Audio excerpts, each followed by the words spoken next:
मेरे गांव के लिए रास्ता जाता है। यहाँ से पैदल थोड़ी दूरी पर मेरा घर है। मैंने अभी देखा कि यहाँ बहुत ज़्यादा धुआं उठ रहा है। मैं एक ब्लॉक की एडिटिंग में लगा हुआ था, एकदम से गंध आई, धुआं हो रहा था। वैसे भी हवा चल रही है, देखो मेरी आवाज़ से आप महसूस कर सकते हैं कि कितनी तेज हवा चल रही है यहाँ पे। अरे उत्तराखंड के दुश्मनों, प्रकृति के दुश्मनों, जंगली जानवरों के दुश्मनों और इंसानियत के दुश्मनों, धिक्कार है तुम पर। कौन बेवकूफ़ है ये जो उत्तराखंड को बर्बाद कर रहा है? कौन बेवकूफ़ है ये जो इन जंगलों में आग लगा रहा है? ये देख रहे ना, ये कल तक नहीं थी आग, ये आग आज ही लगाई गई है।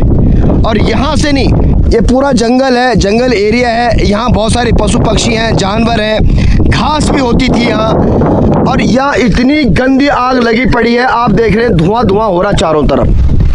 और ये पूरा जंगल, ये हमारे खेत है ऊपर, और ऊपर हमारे नागराजा का मंदिर भी है और हमारे पितृ स्थल भी है वहाँ पे।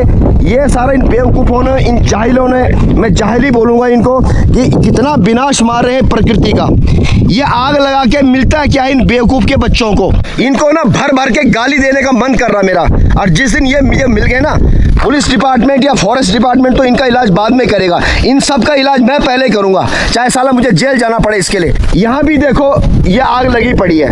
इधर एक हालांकि खेत बंजर है, लेकिन यहाँ पूरी ये आग आज ही लगी है। और ये आग जानबूझ के लगाई जाती है, जानबूझकर। यार क्या मकसद है इनका ये आग लगाने का? ये क्या चाहते हैं? क्या मिलेगा इस आग को लगाने से? अरे आग लगानी तो अपने घरों में लगाओ ना, अपने घर कूड़ी पे आग लगाओ। क्यों इन जंगलों को बर्बाद कर रहे हो तुम लोग? खैर पता करने की कोशिश करूंगा कि किसने आग लगाई है, और मैं सीधा पौड़ी जाऊंगा, इनकी शिकायत करूंगा मैं, ठीक है? कहीं ना कहीं पकड़े तो जाओगे बेचा तुम। अरे शर्म कर लो यार, तुम शर्म कर लो, तुम भी इंसान हो। ये जंगली जानवर है, छोटी छोटी चिड़िया हैं, पेड़ पौधे हैं, पत्तियां हैं। अगर जिस तरह से आग लगाओगे ये पेड़ पौधे जल जाएंगे, तो तुम्हें हवा कहाँ से मिलेगी, ऑक्सीजन कहाँ से मिलेगा? तुम्हें मर जाओगे तुम भी घुट के। वैसे ही तुमने निर्दोष जानवर पशु पक्षियों को मार ही दिया, यहाँ से भगा ही दिया है ना? और इतने जाहिल गंवार लोग हैं यार ये। जबकि आग मेरे हिसाब से तो मैं तो श्योर नहीं कह सकता, ये 4-5 गाँव हैं आसपास, क्योंकि आग लगी पड़ी है नीचे से, या फिर नीचे एक कलबन है, प्रेम नगर भी है, वहाँ पे 2 मकान है। मैं किसी को दोष नहीं दे रहा हूँ, मैं सच बताऊँ, लेकिन जिसने भी लगाई है उसको सबसे बड़ा इंसानियत का दुश्मन है। आपको पता है ग्लोबल वार्मिंग पूरी दुनिया में चल रही है। मैं आज ही पढ़ रहा था कि हर साल 27.9% जो है बर्फबारी कम हो रही है, धीरे धीरे कम हो रही। ग्लेशियर्स बड़ी जल्दी पिघल रहे हैं, और जिस तरह से मौसम परिवर्तित हो रहा है, ये भी उसका सबसे बड़ा कारण है, ये आग लगाना जंगलों में। और वैसे भी आप देख रहे हैं ये धुआं उठ रहा है, आग लगी पड़ी है और हवाएं चल रही हैं, और जब हवा चलती है तो आग जल्दी फैलती है।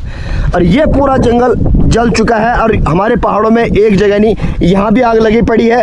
और वो ऊपर किस्मोला है नीचे गांव, शायद उसके ऊपर भी लगी पड़ी है आग। सामने ये माधव सैन है, यहाँ से भी धुआं आ रहा है। जगह से जगह पूरे उत्तराखंड का हाल भैया बहुत बुरा है। और ये उत्तराखंड के लोग ही दुश्मन है इस प्रकृति के, इस उत्तराखंड के। जिस तरह से आप देख रहे हैं कि पानी के स्रोत धीरे धीरे सूख रहे हैं। मेरा वीडियो आपने देखा होगा, पानी के लिए हम कहाँ गए, इतना रिस्क लेके गए हम वहाँ आसगढ़ के जंगल में। और धीरे धीरे जो झरना था वो झरना भी सूख चुका है, क्योंकि आग चारों तरफ लग रही है, वहाँ भी आग लग रही है। और जबकि पेड़ पौधे ये पानी के स्रोत के बहुत बड़े कारण होते हैं, यानी इन्हीं से पानी मिलता है हमें। लेकिन इन अनपढ़ जाहिलों को कौन समझाएगा? ये ना समझ है, अनपढ़ जाहिल गंवार है जो ये इतना बड़ा जो है कांड करते हैं। मैं तो इसको बहुत बड़ा कांड बोलूँगा कि ये जंगलों में आग लगा देते हैं। अरे यार ये हरियाली तुमको बुरी लग रही थी क्या? अब ये सारे जल चुके, पेड़ पौधे जल चुके हैं, काला हो चुका है। अब ये धूल उड़ेगी, गाँव तक जाएगी। मैं कह रहा हूँ कि घर के अंदर बैठा हुआ था, मैं एडिटिंग में लगा हुआ था, जब धुआं आया तो बड़ी सफोकेशन हुई, घुटन मतलब दम घुट रहा था, इतना धुआं हो रखा चारों तरफ। और ये मेरे घर के पास ही है, अभी ऊपर हमारा मंदिर है नागराजा का, उसके नीचे भी आग लगी पड़ी है। मैं अभी वहीं जा रहा हूँ। हमारे देश के कानून भी बड़े लचीले कानून है, सख्ती नहीं है। अगर सख्ती होती तो आज इनकी हिम्मत नहीं होती है। खासकर फॉरेस्ट डिपार्टमेंट को भैया बड़ी सख्ती बरतनी पड़ेगी, और इनको जो है आपको ट्रेस करना पड़ेगा कि कौन ये उत्तराखंड के दुश्मन है जो पूरे जंगलों को जला रहे हैं। मुझे यहाँ पे भी मेरा दम घुट रहा है क्योंकि धुआं मेरी तरफ आ रहा है नीचे से, वैसे भी हवा चल रही है, तो मैं ज़्यादा देर यहाँ पे खड़ा भी नहीं रह सकता क्योंकि मैंने बताया ना कि सांस लेने में मुझे बहुत दिक्कत हो रही है। मैं जाहिल गंवार लोगों, क्या बद्दुआ दूँ तुम्हें, मैं क्या बद्दुआ दूँ तुम्हें? ये प्रकृति ही तुम्हें बद्दुआ देगी। ये जो पशु पक्षी जो मर चुके हैं, जिनके अंडे जल गए हैं, ये पेड़ पौधे जल गए, यही तुम्हें बद्दुआ देंगे। मैं हमेशा बोलता हूँ कि nature is a supreme power, प्रकृति सबसे बलवान है भाई, और ये कहीं ना कहीं बदला लेगी किसी न किसी रूप में, चाहे वो किसी आपदा के रूप में हो या चाहे किसी रूप में, ये बदला लेती है, छोड़ती नहीं है। जिस तरह से आप देख रहे हैं हमारे पहाड़ों में कितनी ज़्यादा आपदाएं आती हैं बरसात में, और उसी आपदा के बराबर ये आग है जो प्राकृतिक आपदा है, उसी के जैसी ये भी आपदा है, लेकिन ये इंसान ने क्रिएट किए, इंसान ने आग लगाई है। और जो बाढ़ आती है, जो बादल फटते हैं, वो भैया प्रकृति की देन है। प्रकृति से छेड़छाड़ करोगे, nature is a silent killer, एक साइलेंट किलर है नेचर, वो कहीं ना कहीं किसी न किसी रूप में भैया विनाश तो करेगी करेगी। जिस तरह से ये विनाश ये इंसान के नाम पे ठप्पे हैं, ये जो प्रकृति का विनाश कर रहे हैं, जो आग लगाते हैं। ये देखिए ऊपर हमारे खेत है और भगवान नागराज का मंदिर है, और इस तरह से ये आग लगी पड़ी है।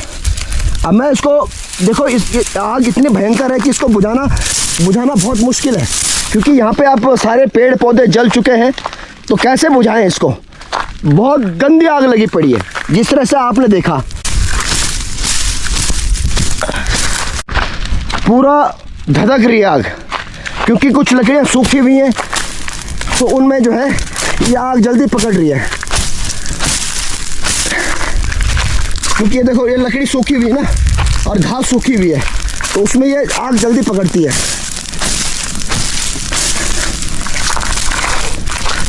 कहाँ कहाँ बुझाऊँ मैं? इन बेवकूफ़ों की हरकतें इतनी गंदी हैं।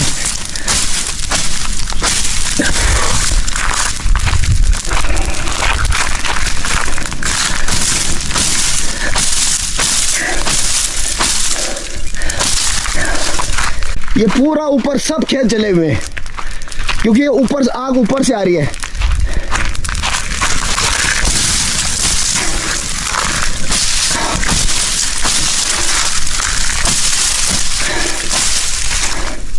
विनाश मार दिया इन्होंने प्रकृति का। उधर हमारे मंदिर है, मंदिर के नीचे भी आग लगी पड़ी है। तो ये रोड है, और ये ऊपर हमारा मंदिर है भगवान नागराज का, और ये जो है पितृदेव है थपलियाल बंधुओं के, उसके चारों तरफ ये देखो, यहाँ तो अभी तक ये आग जो है ना अभी तक भभक रही है।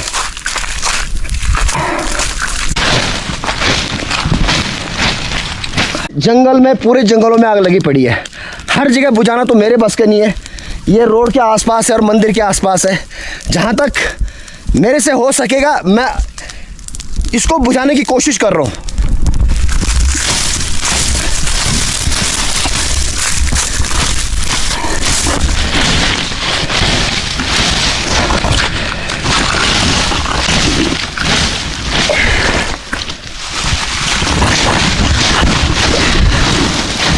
समाज के दुश्मन, प्रकृति के दुश्मन इतने हो गए हैं कि अपने लिए गड्ढा खोद रहे हैं। यार चलो ठीक है, तुम अपने लिए गड्ढा खोदो हमारी बला से, है ना, लेकिन और इंसानों के लिए, और पशुओं के लिए, या और जानवरों के लिए तो कम से कम ये प्रॉब्लम क्रिएट मत करो यार।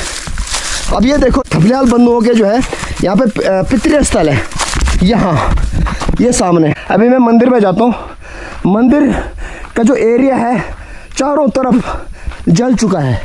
अब देखता हूँ मंदिर का क्या हाल है। रोड है हमारी, और यहाँ तक ये पूरा जल चुका है, और ये आग मैंने बताया ना कि आज सुबह ही लगाई है किसी ने, जो पूरे जंगल को अपने लपेटे में ले लिया। ये देखो यहाँ तक लगी पड़ी है, और ये मंदिर है हमारा। देखो धुआं, देखो सामने प्राइमरी स्कूल है, और ये उसके नीचे सारा आग लगी पड़ी है। शुक्र है कि दीवारें हैं, और दीवारों के कारण ये आग यहाँ नहीं आई, लेकिन कब तक बचेगी भैया आग? तो अगर एक दिन का भी पड़ गया तो सब जल जाएगा। सामने हमारे खेत है, और वो हमारा पितृ स्थल है, सब जल चुका है। और जो आग मैंने बुझाई है वो यहाँ नीचे बुझा के आया हूँ मैं आग। यहाँ सारा जला पड़ा है, वो सामने मेरा गांव है, इतना धुआं उठ रहा है। मंदिर के चारों तरफ सब आग लगी पड़ी है, चारों तरफ। ये देखिए, ये पूरा जल चुका है खेत। अभी पालतू पशुओं के लिए हरा हरा जो है, हरी हरी घास हो रही थी, हरा हरा चारा हो रहा था, वो भी इस आग की भेंट चढ़ गया। कितने बेवकूफ़ जाहिल गंवार लोग हैं इस उत्तराखंड में जो ये आग लगाते हैं। ये देखिए आप, ये पूरा जंगल धुआं धुआं हो रहा है। धुआं आप देख रहे हैं ना, पूरा नीचे से लेकर ये पूरा जंगल एरिया है। ये तूंगे के पौधे हैं, अब बॉटनिकल ने मुझे पता नहीं है क्या है इसका, ये सारे जल चुके हैं।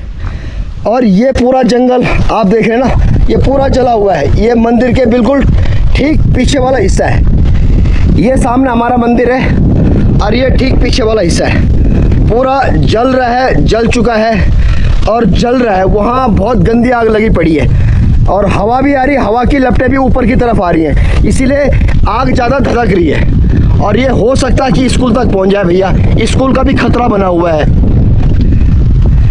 क्या धुआं उठा, देखो पूरा वहाँ से लेकर यहाँ तक ये आग लगी पड़ी है। और अभी ये आग पूरे लपेटे में लगी, क्योंकि बहुत बड़ा जंगल है ये कुशाण से नीचे, बगानी से नीचे, दिवसा से नीचे और 2-3 मकान उधर है, सीमा स्यार बोलते हैं शायद इसको, या मसारी ऐसी समथिंग बोलते हैं।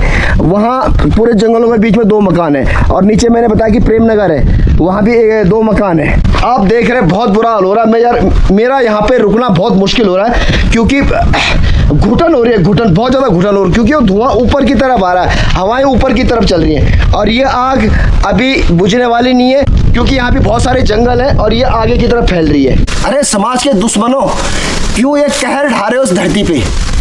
इस धरती में तुमने जिंदा रहना है, सभी ने इसी धरती पे रहना है, जितने भी पशु पक्षी हैं, ये इंसान हैं, जानवर हैं, सब ने इसी धरती पे रहना है। और तुम ऐसी चारों तरफ आग लगा दोगे तो तुम्हारे लिए भी भैया मुश्किल हो जाएगा यहाँ रहना।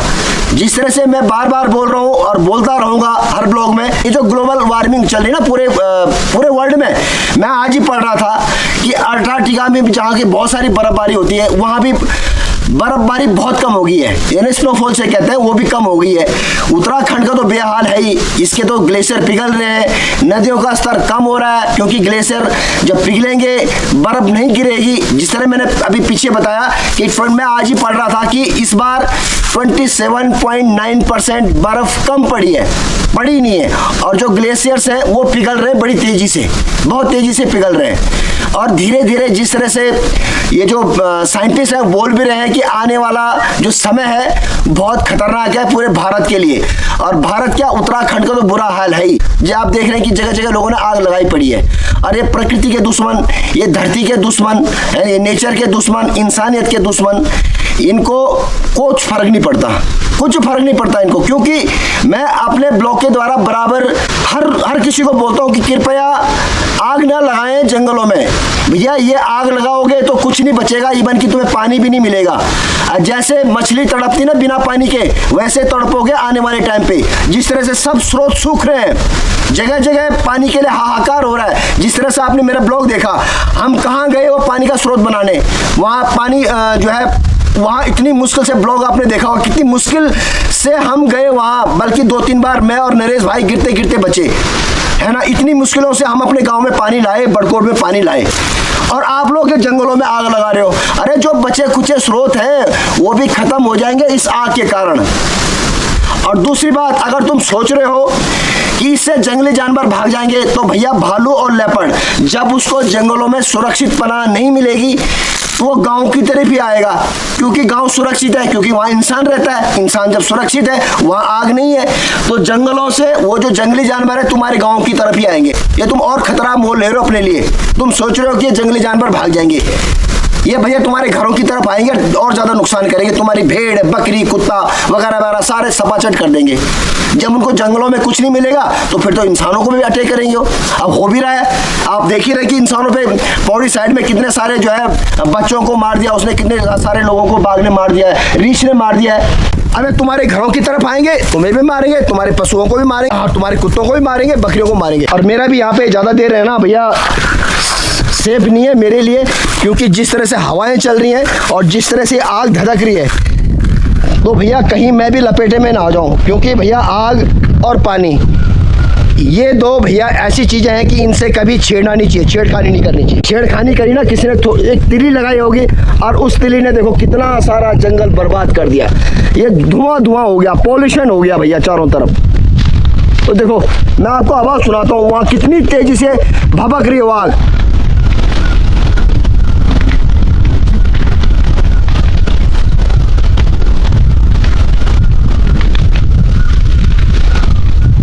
क्योंकि हवा चल रही है और हवा के कारण और ज़्यादा तेज धधक रही है आग। तो मैं अभी इस आग को बुझा के आया था, ये फिर धधक पड़ी है क्योंकि हवाएं चल रही हैं, तेज़ी से फैल रही है और ये अब मंदिर की तरफ आ रही है।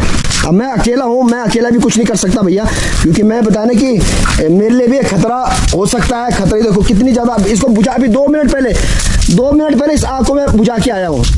अब ये देखो कितनी धधक रही है क्योंकि हवा चल रही बहुत ज़्यादा और सूखी लकड़ी है, सूखी पत्तियाँ हैं, उनमें और ज़्यादा भड़क गई है ये। माय गॉड, ये तो ऊपर की तरफ मेरी तरफ आ रही है आगे, नीचे से।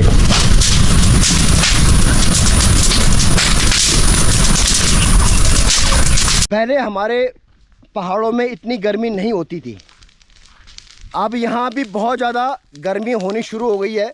दिन में भी टेम्परेचर ऑलमोस्ट धीरे धीरे ऊपर जा रहा है। जिस तरह से दिल्ली, एनसीआर या राजस्थान का हाल हो रहा है ना, वही हाल फिर यहाँ भी होने वाला है। क्योंकि जिस तरह से लोगों ने इस धरती का विनाश कर रहे हैं, विनाश मार रहे हैं आग लगा के, पेड़ काट के, है ना, तो यहाँ भी वही हाल होगा। बड़े बड़े शहरों का हो रहा है। ये देखो इस आग को मैं अभी बुझा के आया था, लेकिन ये फिर आग भभक पड़ी है, धधक पड़ी है। अब मैं वहाँ जा नहीं सकता क्योंकि वहाँ झाड़ियाँ हैं बहुत ज़्यादा, और मैं भैया रिस्क भी नहीं लेना चाहता। मैं अकेला हूँ, कहीं पता चला कि मैं ही इस अग्नि के हवाले हो गया। फिलहाल तो मैं अपने आप को भैया इस अग्निकुंड के हवाले नहीं करूँगा, है ना। मुझे थोड़ा अभी कुछ टाइम और ज़िंदा रहना भाई, आप लोगों को ब्लॉग देने, मैंने अच्छे अच्छे ब्लॉग देने आपको। तो अब क्या कर सकते हैं भैया, मैं भी कुछ नहीं कर सकता। हालांकि मैंने कई जगह तो आग बुझा दी है, मैं अकेला हूँ और मेरे पास कोई साधन भी नहीं है आग बुझाने का। मन तो कर रहा है कि आग बुझाऊँ, लेकिन जाऊँ कैसे उधर।